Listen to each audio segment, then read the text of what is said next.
Steve, last time we chatted about Alien Isolation, we raved, in fact. We raved that we'd played a decent chunk of the demo without firing a gun or seeing any other enemies other than the alien himself. Correct. Herself. Itself. Gender unknown in the alien, I think. I haven't discovered that. However, I have discovered some other interesting things. So I went to play a different demo for about an hour a few weeks ago, and they sat us down and immediately said, so, a few different things today. We've got guns, and we've got human enemies for you to tackle. And I glanced around the room to see if anyone else was looking horrified. I didn't see anyone react at all, actually. But I, internally, was just breaking down. However, it sort of works. I really enjoyed that demo, very much in the same way that I enjoyed the first one.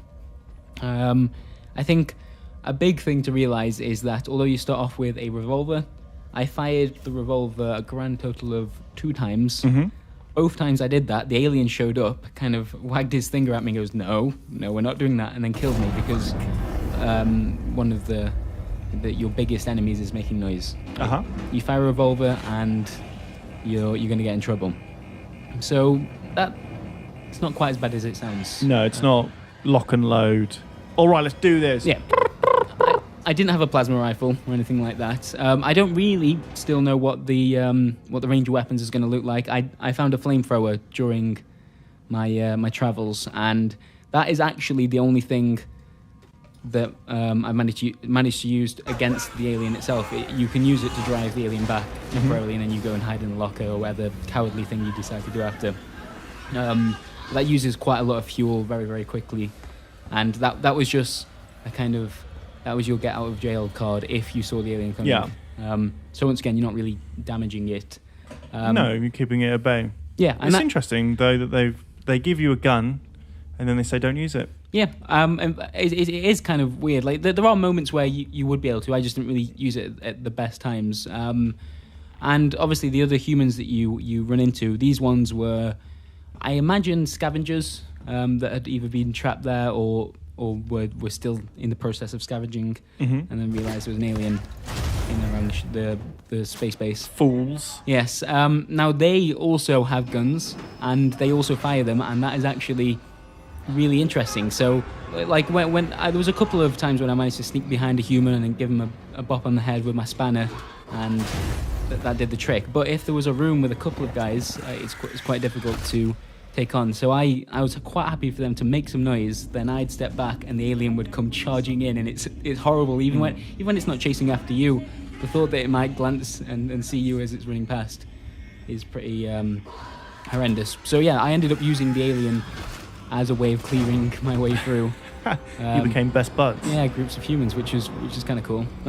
So both of that, if that's the way they're going to handle it, I'm completely okay with that. It gave a different feel to the demo, but you've still got the exact same concerns. If you attract the alien and you haven't got at least something to drive it back, like the flamethrower, for a moment, it is still really, really difficult, and you'll most likely get eaten, which is cool. In Aliens, I know the alien in Alien is different to the aliens in Alien. Yes, there we are. Nice.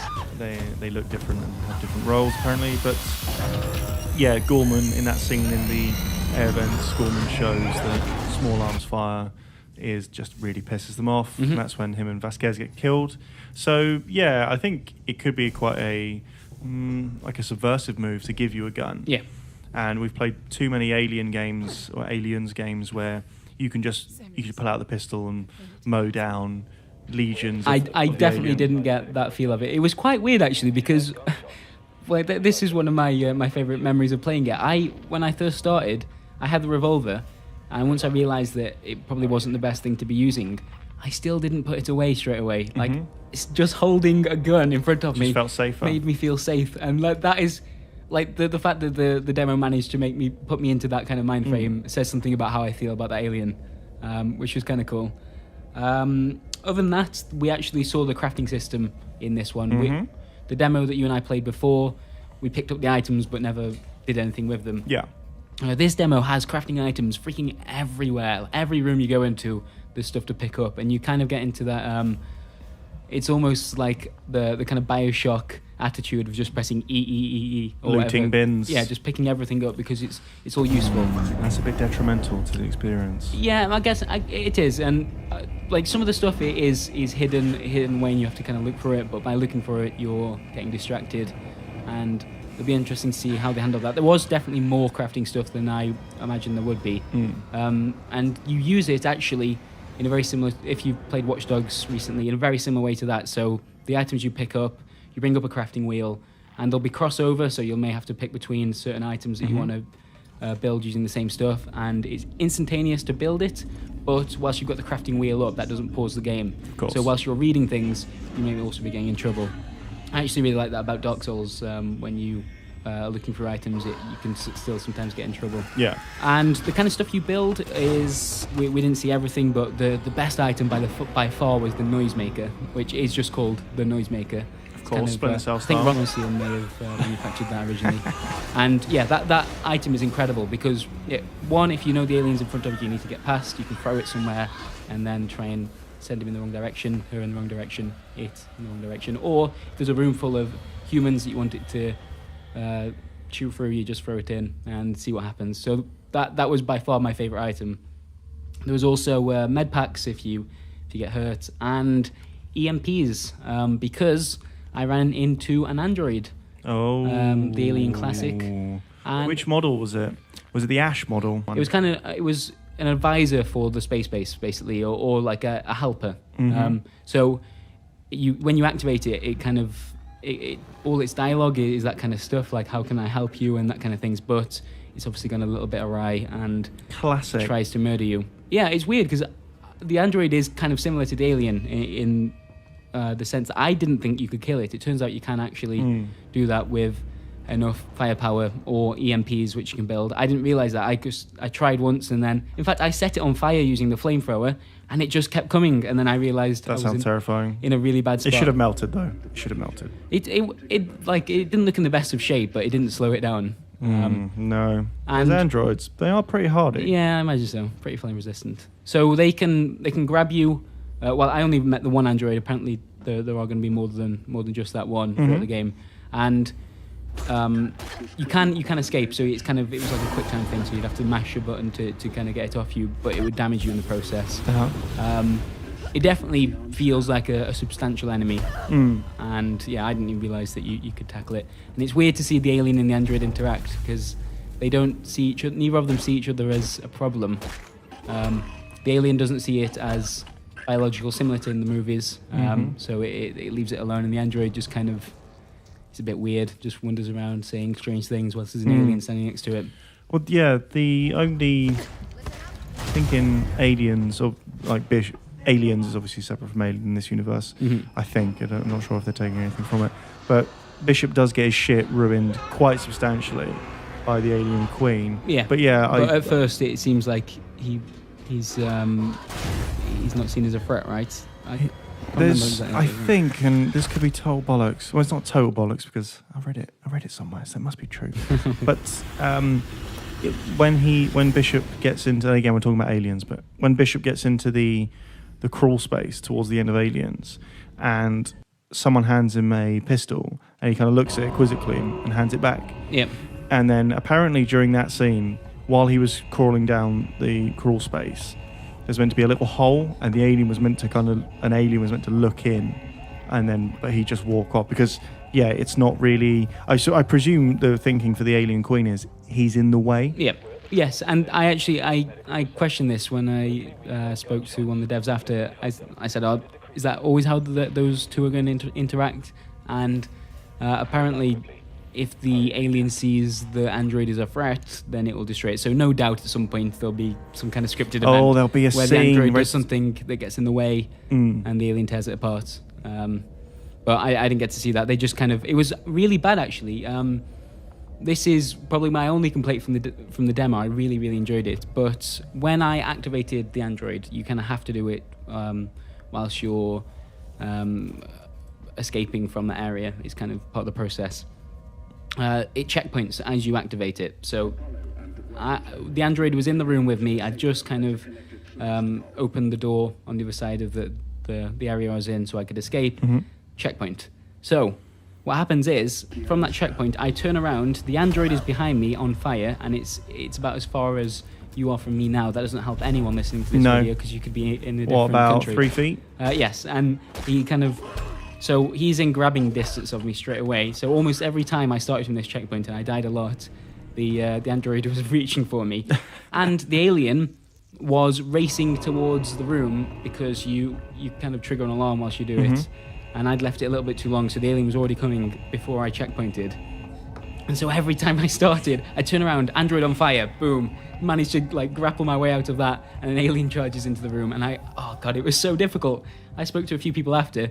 No, that room was fairly easy. No, they were better than you. I had a very different time. The only way I actually managed to do that was kind of get into a crawl space, throw a noisemaker in a different direction, and then just kind of sprint off. And it was that moment was terrifying, because there's quite a long run between where you are and where the exit is, and you know the alien knows roughly where you are, so it still has that same feel. Like very much in that first demo when you're going towards the airlock, I think it is. Yeah, it feels exactly the same. It's a shame that they've kind of spoiled the Android stuff, because one of the main themes that runs through the first 2 movies is whether you can trust the android. And that's a major plot point in the second one, which is born out of the first film, where it's kind of hand waved away a little bit in Aliens. When Bishop goes, oh no, it's an older model. They always were a little bit twitchy, but there's some things which would be his response. But I think there was something really malevolent about Ash, and there's that scene where he does it's just for appearances, because he doesn't need to work out, but there's a scene where he's standing on the spot and he does a weird kind of like jog on the spot, but it's extremely quick, like someone who would do a warm-up, just like kind of jog up and down, but he does it very, very quickly. And it's something really, this is quite early on in the film, I think, and it's really unsettling, and you don't necessarily know why, because he's played so straight. I think it's Ian Holm that plays him, so unbelievably straight, and he seems to have the best interests of everyone at heart. But there's always something about him, and I think it's his haircut, which is very utilitarian. You just didn't trust his haircut. No, what is it? His hair is like a crew cut. Is how he's dressed as well. He's always there's always something shady about him, but until the reveal. But yeah, so it's a bit of a shame that there's not that kind of slow build. Yeah, I from my impression, although it's rough. It's hard to work out where in the game this demo took place. I feel like that was the first time you will have met an android, just because of the build up to it, like activating an alarm, having to mess around with some consoles, and then the android steps out. It just felt like that was the first time you would have met it in the game. I don't know if later on there will be situations like that, because there are definitely humans on the base that aren't your enemies. Maybe there is that kind of theme in certain parts. This is one of the things we keep coming back to. We don't know how the pacing is going to work, because this demo had it played very differently, because of you had access to the weapons, the crafting, and the enemy types were different. But it definitely had the same kind of feel. Like, I was always really, really stressed out, and the last kind of run for the exit was an absolute panic. The whole game can't play like that. There are going to be dips, in terms of the tension, and there'll be moments where you are with other characters. We have no idea. Everything I've played so far has been really, really good, but I still don't see the full game. I don't know what the full game is. Yeah, that's its biggest problem, I think, in everyone's minds, is how it can sustain that. And you say that they introduce weapons, and I think that's kind of cool. I was a bit concerned when you first said, but now you've explained it, that the weapon itself is just as detrimental to your hopes of survival, as useful as it is. And I just think, where are we going to go next? So we've had the android, we've had Ash 2, essentially. Are we going to have more? Are we going to have a whole scene where, is there going to be a scene where you go somewhere else that's not that space station? Yeah, it's weird, because there was actually a moment in the demo where it takes you up to a big, nice space window, and it's like, look at this, look at how lovely this entire base looks. And apparently, they're quite proud about the fact that the kind of interior that they've created does fit in that space. So what you see from externally does give you an idea of how big the whole thing is. And if you're moving from one side to the other, it'll take time and it'll feel like you're traversing that area. Don't know if the whole game is going to be on there. Still not sure. I did also mention to the developer I was talking to that, we ourselves have, there's a lot of comparisons made with games like Amnesia, survival horror games. Are you worried that this is going to be a much longer game, and will it manage that pacing? And I don't know, they seem confident there, and they did mention the fact that, at the end of the day, their team is much, much larger than that team that worked on Amnesia, and they will be able to spend that time creating a large game. I just don't know that I can play a game for 15 hours where I feel that stressed. Those moments have been really, really good, but still kind of need to know what happens in between them. Yeah, that's all I'm worried about. Everything so far that I've seen and heard and played, it seems fantastic. It seems like the right use of the license for in one of the very few examples of that. Give me 4 hours, not 14. Yeah. I don't think it'll be anywhere close to 14, actually. I think it'll be between like 8 and 12. I'm hoping. The main thing about the original Alien is that although obviously the title had given it away, and when I saw it, because I wasn't alive when it first came out, it's kind of in pop culture, I kind of knew what it was about. But you're in their shoes. They don't make very many poor decisions in the film. And the film has this really kind of organic pacing where, to start with, they're just a bunch of tired dudes. Then they intercept something which you think, why would you go down there? But it is actually a warning rather than a beacon. But they're being, and then all the conspiracy stuff kind of comes out at the same time as the alien gets stronger and stronger. So it really nicely dovetails. But my problem with it is I already know all that. Yeah. And I kind of know, well, hopefully I don't, but where the beats are coming. So I'm like, don't trust the android. Don't look in the vent. Don't do this. Yeah. Don't do that. And so, maybe there'll be a massive... I guess that's in some respects the difficult part about using that franchise. People understand how it works, or at least and they understand it too well. Yeah. And it wouldn't surprise me. I don't think it will happen, but it wouldn't surprise me if it was this whole Amanda Ripley thing was a giant bait and switch, and after 3 or 4 hours you just get killed. I mean, yeah. And then you play it from a different perspective. I could see that as well, to be honest. Because the films were never precious about getting rid of people, and hopefully the Ripley name isn't enough to just carry her through. Yeah. If they were thinking that, like Dallas is. We already know the friendly NPCs you're gonna meet. A good portion of them are going to be killed off. That's just, we know that. You've got surprises in other directions. Yeah. But like in the original movie, Dallas is set to be the star. He's set to be the guy that survives, and he makes the choice to go into the vent, and it's actually quite a poor choice. Like, why would you go into... But at that point, they don't think it is the size that it is. Yeah. So again, it's not necessarily a bad decision, but in hindsight, it's, it wasn't the right one. And so once he goes, you're like, fuck, all bets are off now. You're left with, a few people. You think, well, maybe, is it Parker, Yaphet Kotto's character? You think maybe as the big tough guy, maybe he'll make it. But it's not. It's actually the person that thinks logically throughout the entire movie. And even she makes a mistake by trying to detonate the ship.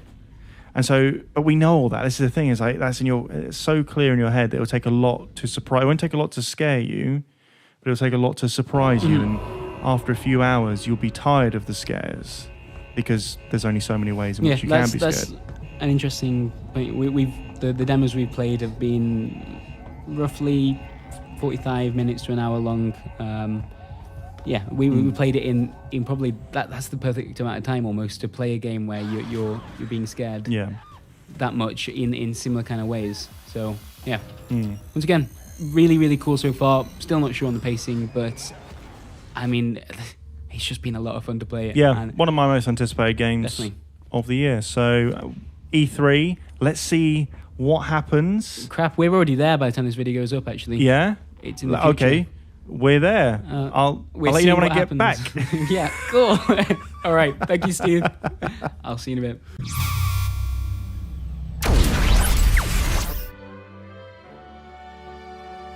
Well, that'll give you something to fiddle your diddle to, won't it? And if you want more, just subscribe.